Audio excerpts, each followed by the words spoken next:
উপলব্ধি করতে হলে আপনার অর্থটা জানতে হবে। অর্থ জানলে পরে আপনি দেখবেন আল্লাহকে আপনি চাক্ষুষ সামনে পাচ্ছেন ইনশাআল্লাহ তাআলা। আপনি হতাশ হয়েছেন, হতাশা দূর করার জন্য সূরা আছে কোরআন। বিপদে পড়েছেন, বিপদ দূর করার সূরা আছে কোরআনে। আপনার রিজিকের সমস্যা কাটানোর সূরা কোরআনে আছে। কোনো হাজতের প্রয়োজন, সূরা ইয়াসিন, হাজতের সূরা চলে আসে। অসুস্থ হয়েছেন, শেফার সূরা কোরআনে আছে। বা কাউকে জিন টোনা করা হয়েছে, বানটোনা করা হয়েছে, ওর শেফাও কোরআনে আছে। এমন কোনো বিষয় নাই যেটা আল্লাহ রাব্বুল আলামিন কোরআনের মধ্যে নাজিল করেন নাই। ব্যবসা করতে চান, কোরআন কথা বলবে, ঠিক আছে? আপনি সামাজিক বিষয়ে ডিল করতে চান, সূরা হুজুরাত কথা বলবে।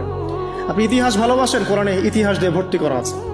আপনি কাব্য ভালোবাসেন, কবিতা পড়তে ভালোবাসেন, কোরআনের মধ্যে কবিতা দিয়েও ভর্তি আছে। আর রহমান আল্লামাল কোরআন খালাকাল ইনসান, এখানে ছন্দ আছে না?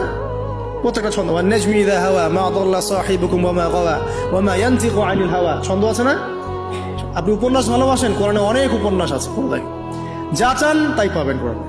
এক কথায় আপনি আল্লাহকে পাবেন কোরআনের মধ্য দিয়ে। তো কোরআনের সাথে যার সম্পর্ক যত বেশি, আল্লাহর মারিফত সে তত বেশি পাবে ইনশাআল্লাহু আযজা ওয়া জাল।